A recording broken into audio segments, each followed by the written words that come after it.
ವಿದ್ಮಹೇ ವೈದ್ಯರಾಜಾಯ ಧೀಮಹಿ ತನ್ನೋ ಧನ್ವಂತರಿ ಪ್ರಚೋದಯಾತ್. ರಾಗಾದಿರೋಗಾನ್ ಸತತಾನುಷಕ್ತಾನ್ ಅಶೇಷಕಾಯ ಪ್ರಸುತಾನ್ ಅಶೇಷಾನ್ ಔತ್ಸುಕ್ಯ ಮೋಹ ಅರತಿದಾನ್ ಜಗಾನ್ ಯೋ ಅಪೂರ್ವ ವೈದ್ಯಾಯ ನಮೋಸ್ತು ತಸ್ಮೈ. ಇಂದು ಬೆಳ್ಳುಳ್ಳಿಯ ಕೆಲವೊಂದು ಉಪಯೋಗಗಳನ್ನು ತಿಳ್ಕೊಳ್ಳೋಣ.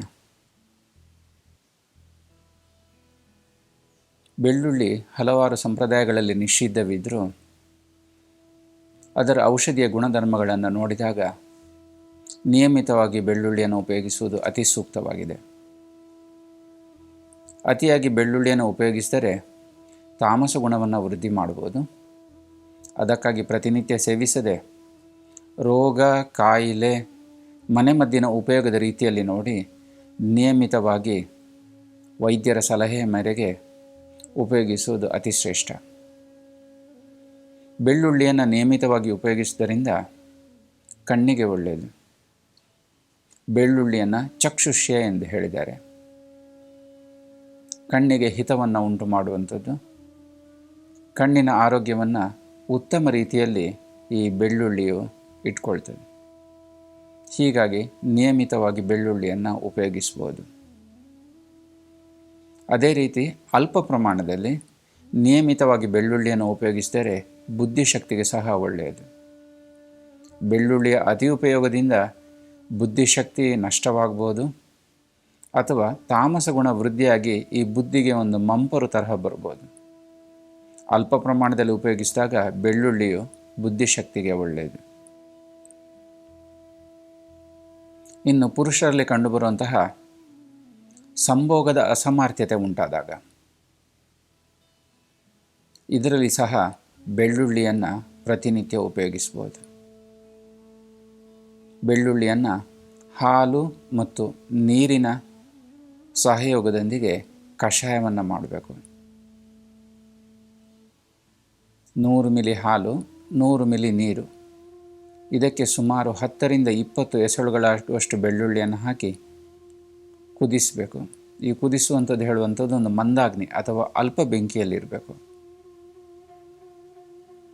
ಇದನ್ನು ಅರ್ಧಕ್ಕೆ ಬತ್ತಿಸಿ, ಅಂದರೆ 100 ಮಿಲಿ ಆಗುವಷ್ಟು ಪ್ರಮಾಣಕ್ಕೆ ಬತ್ತಿಸಿದ ನಂತರ ಸೋಸಿಬಿಟ್ಟು ರಾತ್ರಿ ಮಲಗಿಕೊಳ್ಳುವಾಗ ತಗೊಳ್ಳೋದ್ರಿಂದ ಸಂಭೋಗ ಶಕ್ತಿಗೆ ಸಹಾಯವನ್ನು ಮಾಡ್ತದೆ.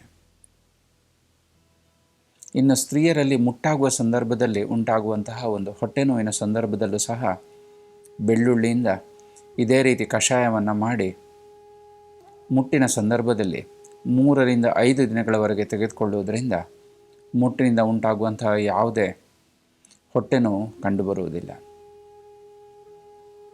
ಋತುಮತಿಯರಲ್ಲಿ ಋತುಸ್ರಾವದ ಸಂದರ್ಭದಲ್ಲಿ ಈ ರೀತಿಯಾಗಿ ಬೆಳ್ಳುಳ್ಳಿಯನ್ನು ಉಪಯೋಗಿಸಬಹುದಾಗಿದೆ. ಇನ್ನು ಮನಸ್ಸಿಗೆ ಸಂಬಂಧಪಟ್ಟಂಥ ಅನೇಕ ತೊಂದರೆಗಳು, ಕಾಯಿಲೆಗಳು ಇತ್ತೀಚೆಗೆ ಜಾಸ್ತಿಯಾಗಿ ಕಂಡುಬರ್ತಾ ಇದೆ. ಇದು ಹಲವಾರು ಕಾರಣದ ಒತ್ತಡಗಳಿಂದ ನಿರ್ಮಾಣವಾಗಿರಬಹುದು. ಮನೆಯಲ್ಲಿರುವಂತಹ ಒತ್ತಡ ಇರ್ಬೋದು, ಕಚೇರಿಯಲ್ಲಿರುವಂತಹ ಒತ್ತಡ ಇರ್ಬೋದು, ವಿದ್ಯಾರ್ಥಿಗಳಲ್ಲಿ ಶಾಲಾ ಪಠ್ಯ ವಿಷಯಕ್ಕೆ ಸಂಬಂಧಪಟ್ಟಂತಹ ಒತ್ತಡಗಳು ಇರಬಹುದು. ಇಂದಿನ ಸಮಾಜದಲ್ಲಿ ಸಂಬಂಧಪಟ್ಟಂಥ ವ್ಯಕ್ತಿಗಳು ಒತ್ತಡವನ್ನು ನಿಭಾಯಿಸುವಲ್ಲಿ ವಿಫಲರಾಗ್ತಾ ಇದ್ದಾರೆ.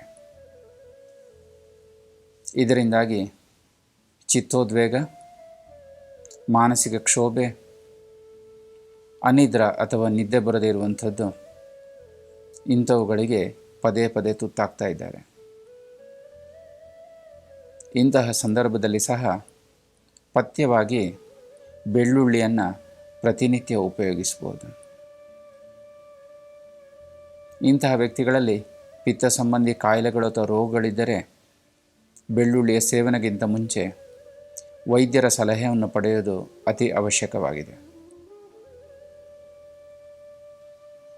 ವಿವಿಧ ರೀತಿಯ ಮಾನಸಿಕ ವಿಕಾರಗಳಲ್ಲಿ, ಚಿತ್ತೋದ್ವೇಗದಲ್ಲಿ, ಹೈಪರ್ ಟೆನ್ಷನ್ನಲ್ಲಿ, ಕೊಲೆಸ್ಟ್ರಾಲ್ನಲ್ಲಿ, ಹೃದಯ ಸಂಬಂಧಿ ವಿವಿಧ ರೋಗಗಳಲ್ಲಿ ಪಥ್ಯವಾಗಿ ಬೆಳ್ಳುಳ್ಳಿಯನ್ನು ನಿಯಮಿತವಾಗಿ ದಿನನಿತ್ಯ ಉಪಯೋಗಿಸ್ಬೋದು.